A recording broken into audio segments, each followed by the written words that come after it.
Okay, now let's get to why we're really here, and that's to hear what Charlie Clark has to tell us about retrocession from DC back into Virginia. He is, as you know, he's the author of many fine books on Arlington history, including Arlington County Chronicles, The Hidden History of Arlington County, and Lost Arlington, as well as the one that's for sale today. He's also our man in Arlington, which means that he writes a column for the Falls Church News Press. And we are proud to say that he is also a member of our board of directors for the Arlington Historical Society. And he heads up our preservation committee. So please help me welcome Charlie Clark.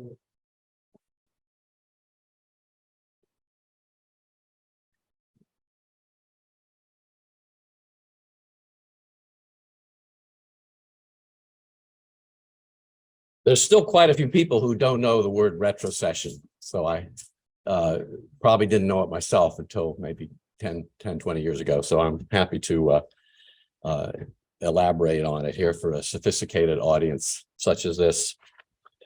So this is a topic that I'm going to try and deal with in the difference between what happened sort of on the surface, what the most common interpretations are, versus something that may have forces at work in a kind of a subterranean level. And it's very debatable. So I'd be pleased if people want to talk about contrary views when I'm done. I'm happy to listen to those. Hello, is that better? How about that? It's not. It was on. Test. Now. Okay. All right. For the folks at home.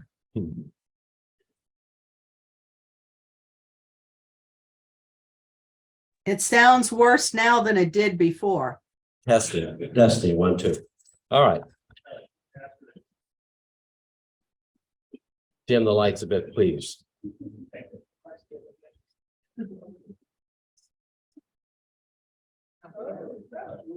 All right.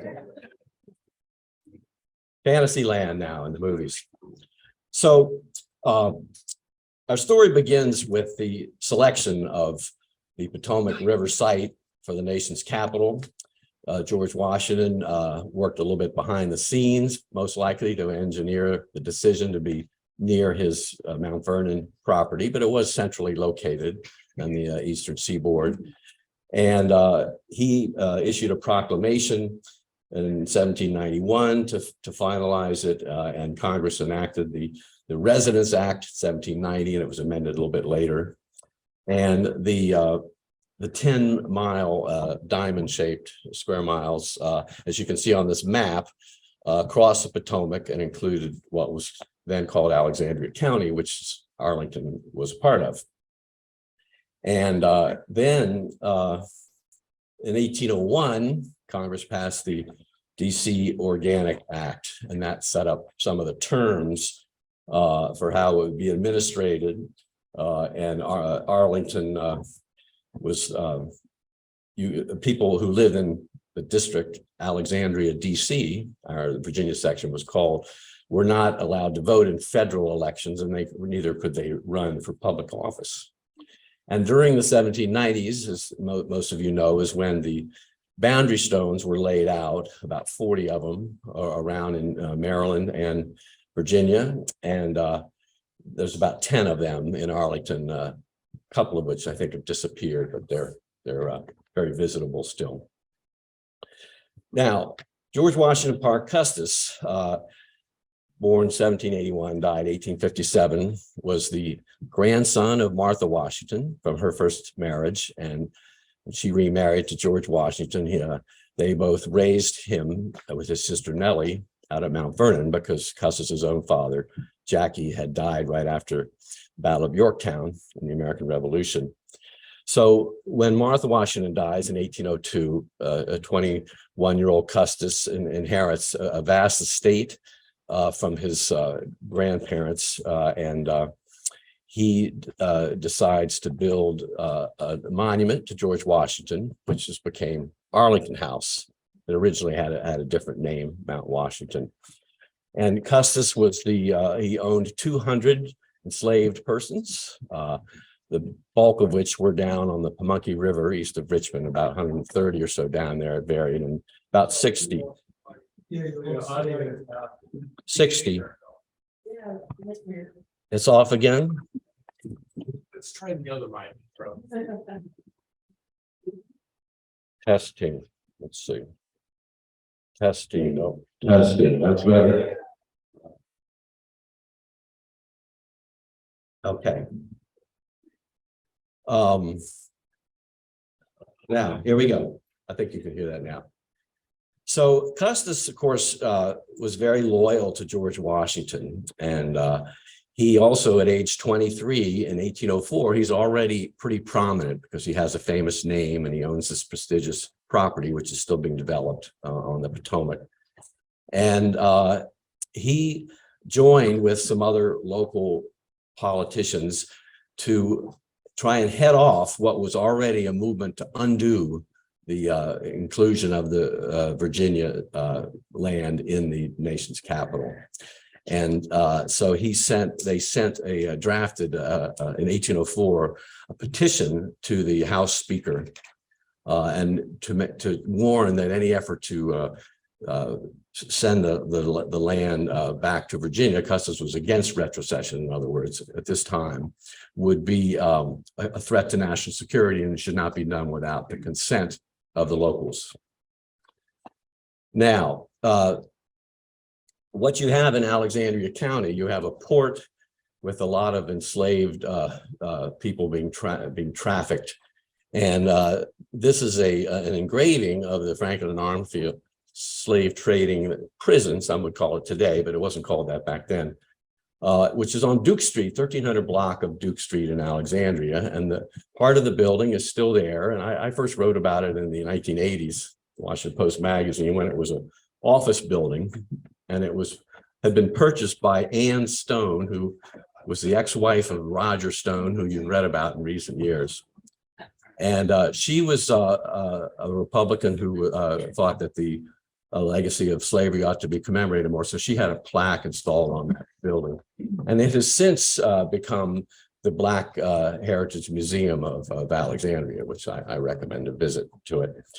But what is important to understand, I think, is that slavery, just like the topic of racism today, was an uncomfortable topic for people.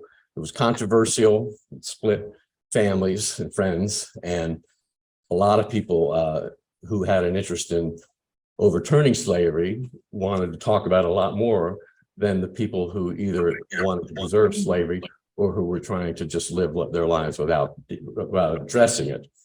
So in Congress, both the House and Senate from the 1830s through the 1840s had a gag rule that forbade debate and legislation dealing with slavery. Of course, that would, as the abolition movement gained ground, that would be removed by the time they start to debate the 1850 Compromise and all that.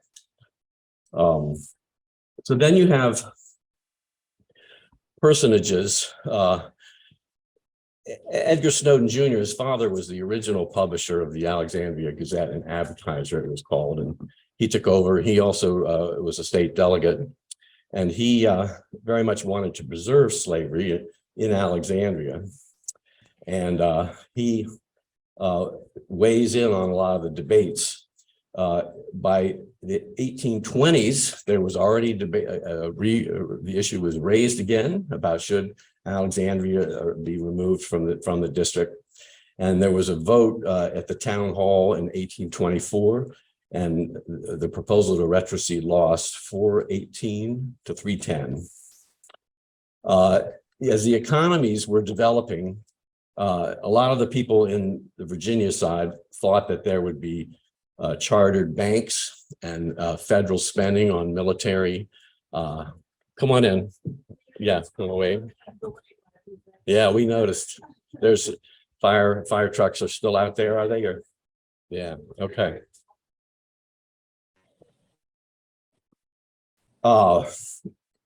By law, it was under the Residency Act and the Organic Act. The federal government was really prohibited from investing in siting agencies on the Virginia side.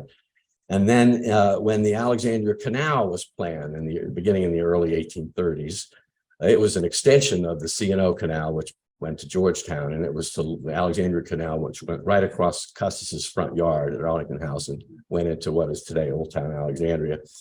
The federal government didn't invest any money in that. All that capital had to be raised privately. So that caused some resentment. There was also a feeling in DC, there was competition between Alexandria and the Georgetown port merchants. And there's a feeling in DC that they didn't really need Virginia. Of course, the Virginians, if they became part of Virginia rather than the district, their taxes would probably go up. So that's something to keep in mind. That's why the issue gets complicated. So the bills finally were introduced in Congress. A couple times earlier they'd been introduced, but they gained traction in the summer of 1846. And the bill that was passed, let's see, it passed the Senate 32-14. It passed the House 95-65. And President James Polk signed it into law. And it set up 5 commissioners to implement retrocession. They had to have a referendum among the good citizens of Alexandria, and then it had to be also approved by the General Assembly in Richmond. So it was a multi-step process, and that's why people say, well, the 1846 retrocession actually took effect in 1847. In September of 1846, at the courthouse, there was a oral vote, and it passed 763-222, and that was immortalized in this graphic from the Alexandria Gazette. The vote in Arlington was a little different, and back in January at Ball's Tavern, which is today Macy's in Ballston, Custis was presiding over an informal meeting, and he was annoyed that the urban Alexandrians, those snobs, were treating the rural farmers of our part of the county as like swine, he said. And the record shows that most of the farmers in Arlington were against retrocession. They wanted to stay in DC because they had a good market there for their produce. And it shows the tally on a voice vote in this tavern, 106 against and 29 in favor. And those against include Nicholas Fabry, Wesley Carlin, Samuel Birch, and Horatio Ball, all famous Arlington names. If you join the Arlington Historical Society, you can learn more about Arlington. So, but after it was signed by President Polk, there was parades and cheers, fireworks, 100-gun salute in Old Town. And there's a lot of regional pride and a lot of rhetoric about freedom and independence, but no mention of slavery in these public events.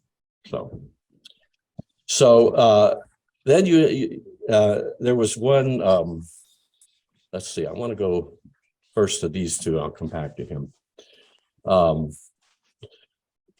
couple of the main ringleaders of the retrocession event were very much leaders of the protection of slavery tendency of Southerners.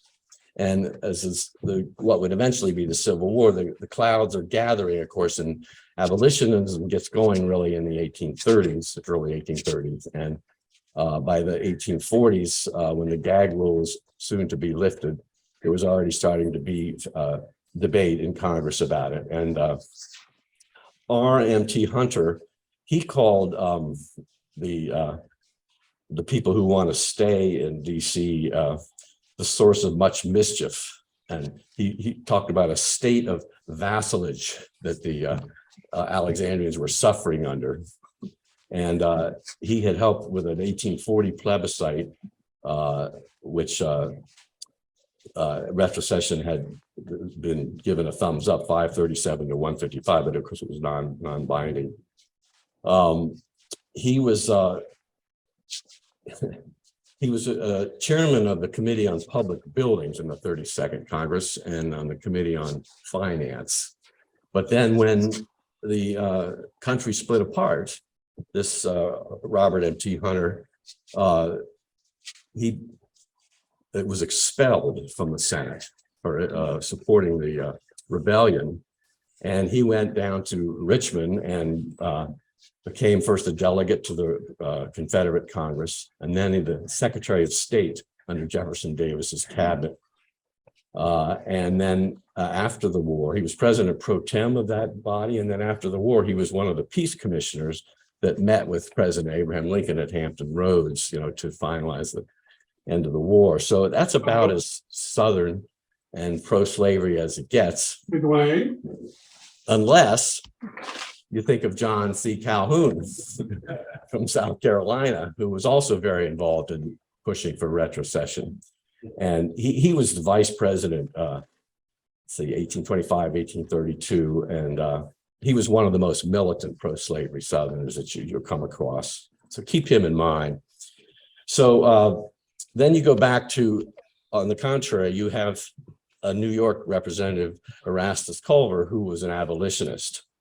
And he made the argument that he thought the real story of why all these people wanted the Virginia side to secede was being covered up. And that really had to do with their pro-slavery calculations.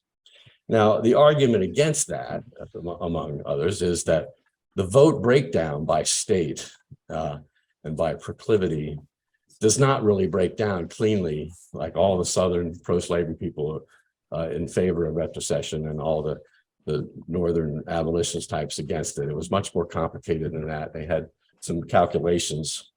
There was quite a population of free Blacks in Alexandria too, and they had very mixed feelings about it because they anticipated that if they became part of the South, that they would lose some of their privileges. The DC abolitionist movement was much stronger, and slavery, of course, was ended in the district earlier than it was on the Virginia side.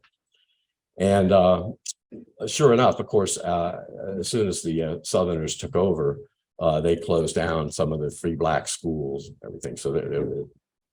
So Jefferson Davis voted against retrocession. Andrew Johnson, who would become the president after Lincoln was assassinated, he voted in favor of it. So it does get sort of complicated. In 1861, Lincoln said that he really regretted that the Virginia side had seceded. It made his life a lot harder. And of course, Union troops had to occupy Old Town Alexandria. In 1873, during the Reconstruction period, there's again, a DC judge talks about a new movement to bring Virginia back into DC, the Virginia, Alexandria County, I should say. As late as 1910, there was a Senator Thomas Carter of Montana who kept railing about the crime of 1846. A lot of people thought it was unconstitutional and had violated the precepts of George Washington to have this portion of the district returned to Virginia. And in the 1920s, there were more campaigns. It's interesting that I read an essay by Crandall Mackey, and he was, of course, our Commonwealth's attorney, 1890s and early 1900s, who was responsible for the crackdown on saloons and crime in Jackson City and Roslyn. But he wrote that he thought that the people wanted to secede from the district, the people of Northern Virginia, Alexandria, because they feared that runaway slaves would be harder to catch if you didn't have the cooperation of the local authorities. Like the district people would be more lenient in allowing that to happen. Let's see, it shows up again in 1963. Attorney General Bobby Kennedy set up a committee to explore whether retrocession in 1846 had been unconstitutional, because there were still issues about DC statehood, and keeping in mind that the district part of the side of the Potomac was taken from the state of Maryland under the retrocession, as it was called, Washington County. In the 1990s, there was a retrocession bill introduced by Ralph Regula to return that part to Maryland. So, and then let's see, here's Hunter, here's Calhoun, here's Mackey. Sorry, I meant to show you that earlier. And then finally, I want to thank current Virginia State Delegate Dave LaRock of Loudoun County, because about 3 years ago, he was railing against all the liberals in Arlington and Alexandria who were messing up his legislative strategy, and he thought that they should be retroceded back into the district. So I appreciate his giving me a current angle on that. So that's my presentation. I'd be delighted to take questions if anybody wants to make observations.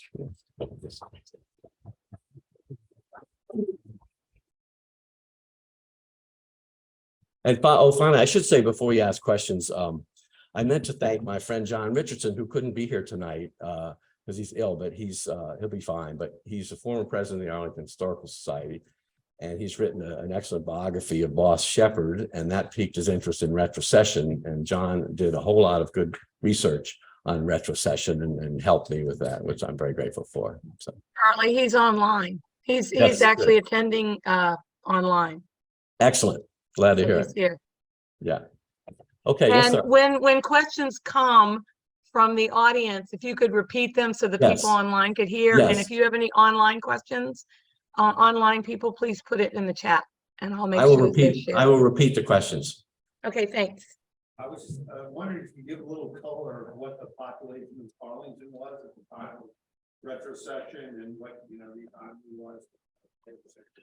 Wow, that population figure, I have it in the, yes. He wants to know the population of Arlington, a little more color on what the economy was like when we're in the 1840s. I don't want to give a precise number, but it's in this the C.B. Rose book. She has the census figures. Just think of it as the farm economy. I mean, 4 Mile Run was also a key transfer point. Custis had built a fancy mill. There was already a mill there at Columbia Pike in 1808 when he was a young property owner, but he built a fancier one in 1836 there. And of course, everybody's very dependent on horseback for transportation back then. So you had the turnpikes, Columbia Pike, and the Falls Road, Little Falls Road. And you had the Alexandria Canal from the 1830s into the 1850s. I don't know if anybody has the population number handy. Yeah, Mark's got it here. Yeah, the population of Arlington County in 1840 was a handful of people shy of 10,000. So the population in 1840 of Arlington was a handful of 10,000, shy of 10,000, you said. Okay. Yes, sir. The retrocession actually took place. It was simply a change of flag for the state of Virginia and then started taking over and firing people. So he's asking whether it was when retrocession took effect, whether it was a matter of simply changing the flags or whether the Virginia officials came in. Well, I think that there were several general Virginia officials in other regions who had engineered the retrocession because they wanted to steer more money in their own direction. You can see signs of it with investments in infrastructure in Richmond or Petersburg and some of the coastal counties. And there was an accusation that the people who wanted to assert their power were calculating how to reroute the state, get more control over the state budget. So, Yes, sir. Yes, prior to retrocession, how much autonomy did Alexandria have from the District of Columbia? Did they have a city council? And what was the relationship between DC, Alexandria, and I guess Georgetown also? Yeah, he's asking whether Alexandria had its own city council leadership and what was the relationship with Georgetown.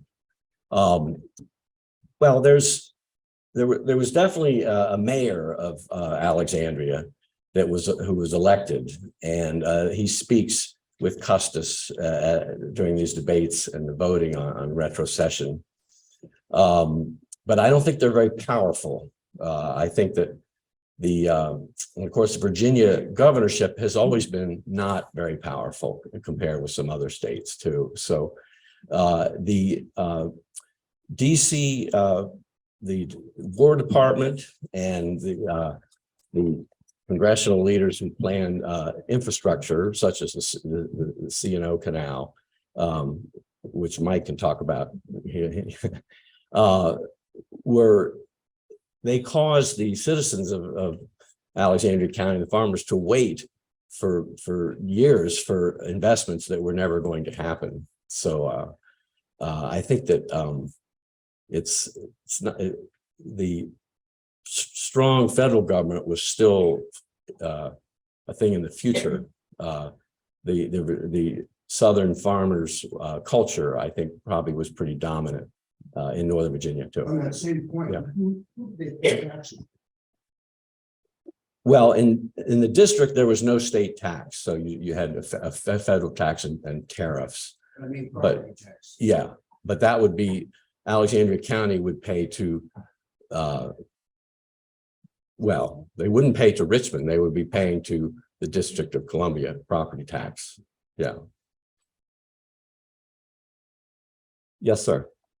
Could you say that the real reason for retrocession was the protection of slavery, or was it because of local grievances about how the Virginia side of the river wasn't developed?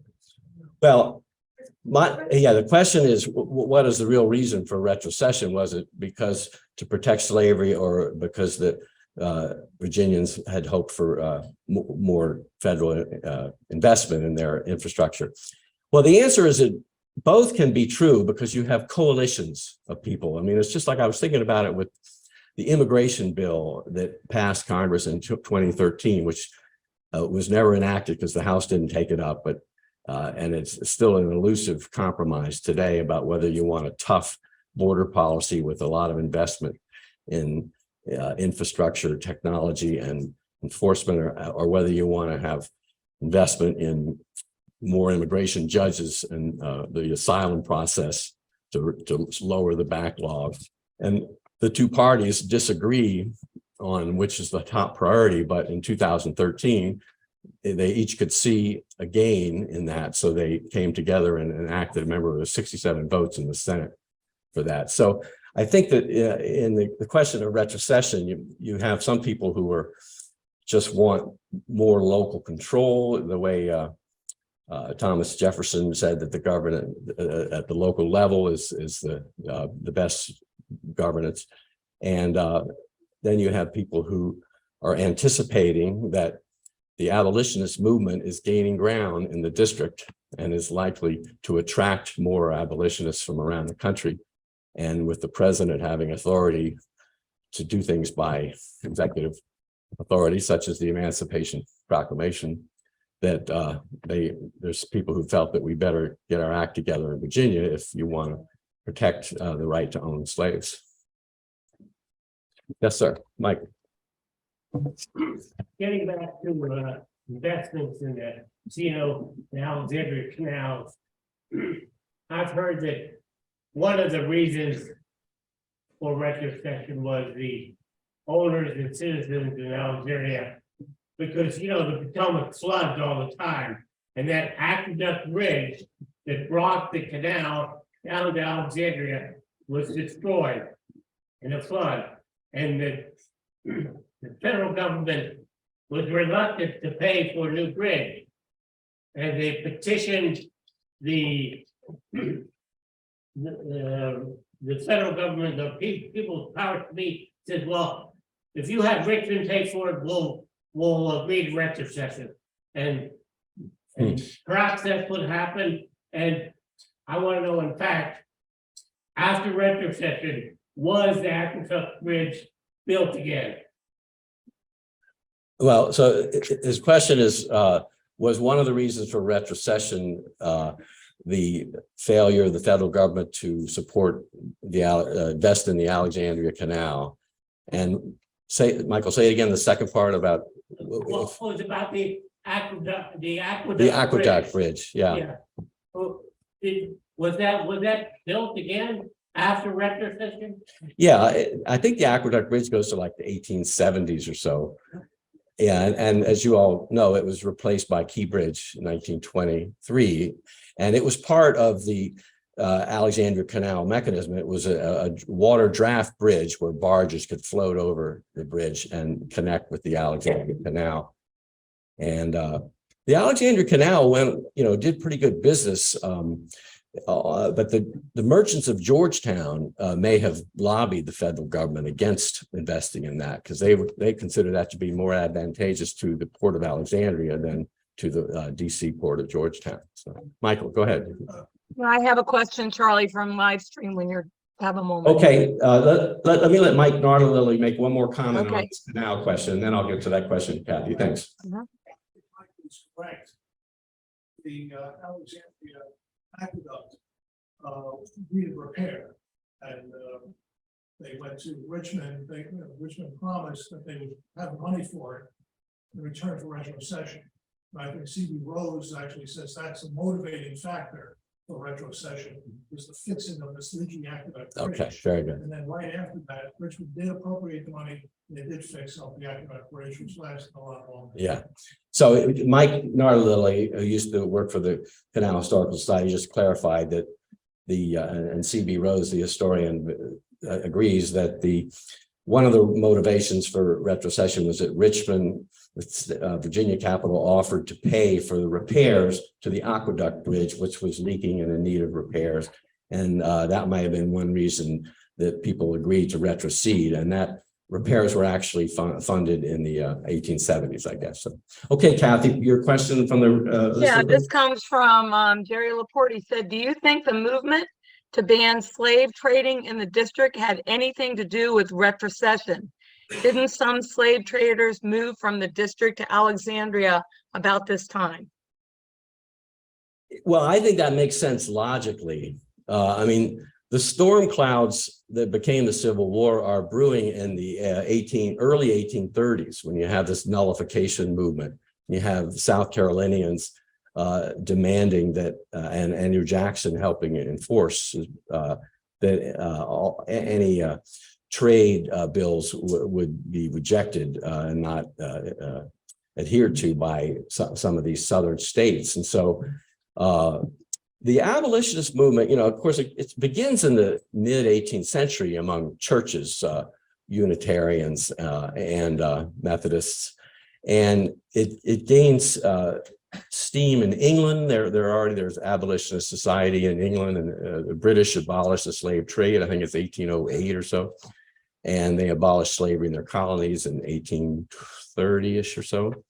So the American Anti-Slavery Society and William Lloyd Garrison, his newspaper, The Liberator, that takes up in the early 1830s. He attacked Custis, by the way, because Custis was involved with the American Colonization Society, whose agenda was to deport free blacks to Africa, and that got started in 1816. And so by the time you get, and then you have the gag rule in the 1830s and early 1840s. And so by the time you get to the 1846 or so, everybody knows that slavery is a major divisive issue. So it's never far from people's thinking, but whether they chant and shout about it in parades celebrating retrocession is another question. Thank you. Yes. When did Alexandria and Arlington split? Yeah, so the question is, when did Alexandria and Arlington split? That would be 1920. And there was a lot of confusion. There was a couple of major events, celebrations of the end of World War I and honoring veterans, and where people were supposed to assemble at the courthouse, and some went to the Alexandria courthouse and some went to the courthouse that had been built in the Arlington part of Alexandria in the 1880s. And so for some people, that was the last straw. So there was a delegate from Alexandria who introduced the bill to shift Arlington portion out of the farm country. And it was very non-controversial, and it took place in March of 1920. And there were several names considered for Arlington. George Washington County seems kind of redundant. Pocahontas, another one. And I think he kind of threw darts at a board to get Arlington. And Arlington, of course, was what Custis chose for his home, which was based on his ancestral home on the eastern shore of Maryland, which in turn is based on most likely the British little village called Arlington in Gloucester. Bibury is the name of the village today. And I just read, I don't know if you all saw this, that the Arlington Heights Civic Association has set up its own little relationship with the British village of Bibury, which is where Arlington, Bibury, they say, where Arlington Row can be seen in the Cotswold. It's a beautiful row of stone houses. And this is the Custis family's ancestral home too. There's other stories about tributes to the Lord of Arlington in England. It was in the royal cabinet. So it's not for sure that that's why they chose it, but it's fun to speculate. Yes, sir. Where does Jackson City fit in all this? Is Jackson City meant to encourage retrocession or to try to stop retrocession? And So- explain to them what that. Yes. So he's asking, what was Jackson City and was it involved in the retrocession debate? So Jackson City was a real estate business coalition trying to set up a planned city like Reston, and it was to be where today the 14th Street Bridge it hits the Virginia side, where the Twin Bridges Marriott was way back when I was a high school prom goer, which we had our prom there. And it was kind of a failure. Andrew Jackson, and it's kind of a precursor of President Trump, feeling free to run business deals and sell products as president of the United States. I mean, he endorsed it. He was there at the cornerstone laying of this real estate plan. And after 3 or 4 years, there was just very little investment in it, and it kind of fell into disrepair. And then it became a scene of crime and kind of a ghetto in the 1840s. And by the 1910 or so, or maybe I guess it's 1890s is when the crime spree starts there, and then it drifts into the 20th century. And Crandall Mackey and other law enforcement sheriffs from the Alexandria area, the Delray area, had to sort of perform these raids, and there was some murders there too. And there's a whole little book about that written by our Historical Society colleague, George Axiotis, if you're interested in some of that detail. Any more? Any from home, audience? Yes, here's another one. Why didn't the DC government or the US Congress see value in keeping the Virginia side? That's from Nancy Tate. Well, they had no use for the land in Virginia. The federal government was happy, building these agencies, what is today the old executive office building, and which had the State Department and the War Department in it, and the city hall and the pension building. These are all the federal facilities. So they were probably pretty cocky that they didn't really gain much from having the Virginia side as part of it. But again, there are coalitions. If you think about if you examine the list of who voted which way, and you try and figure out whose regional interests there's more patterns you could probably draw if you went about it very systematically, whether your home state in New England was abolitionist or not. Interestingly, I was up in Vermont last September, and after having spent several years in Virginia, going to the major plantations, Monticello and Montpelier and the Mount Vernon and Arlington House, looking at all these new exhibits on slavery and issues about how slaves would escape. You go up to Vermont and you go to the Rockby House and you see it from the point of view of the abolitionists who are receiving these runaway slaves and encouraging people to help them in the Underground Railroad. It's sort of one of the terminuses of the Underground Railroad.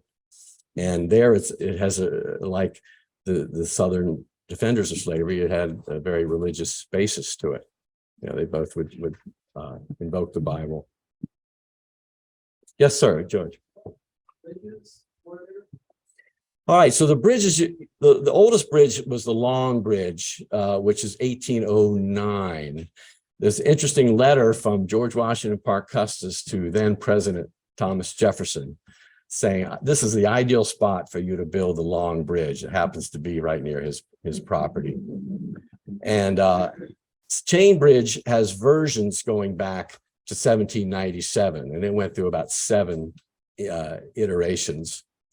And it got the Chain Bridge name came from I think the Civil War version that had actual chains. And then let's see, you have Memorial Bridge is 1932 on the 200th anniversary of George Washington's birth. And you have the Theodore Roosevelt Bridge, 1961, I believe. So 1846. All you have is the Long Bridge and Chain Bridge. So I mean, Yeah. you see why they're saying we can't get it. Yeah, well, a lot of traffic was by barge. And yeah. I have another question from the stream. Yes, go ahead, Kathy. Jacqueline Lassiere is asking, did the district continue as a good market for Arlington farmers after retrocession? Yeah, that went on into the early 20th century, whether DC was a good market for the Arlington farmers. The Fairfax farmers would also sell their produce downtown. And when Roslyn became a dangerous neighborhood with all the saloons and the brothels, there would be highway robbers attacking the horse-drawn carts of the Fairfax farmers on their way down. So, yeah, that goes on into the automobile era. I would say that's when that probably ended. So That's it from the live stream.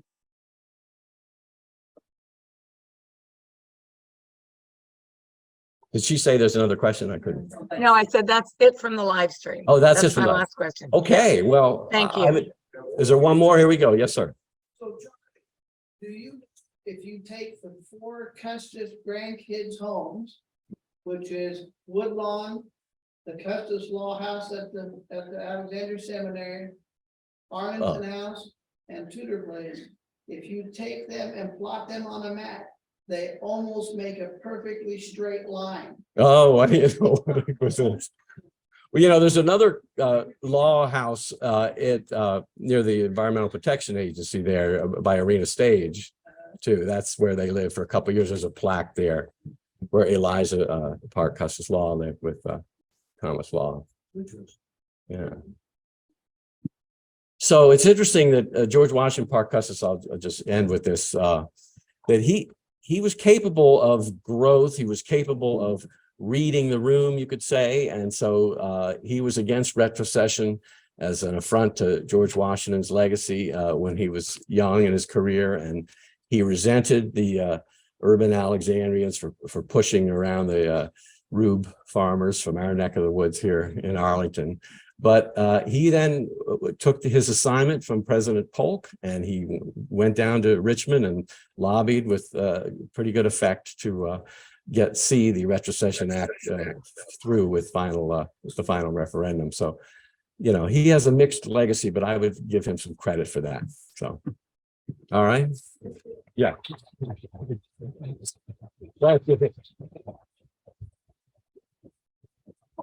One more. Can you explain why, when this succession occurred, Arlington became a county and not a city?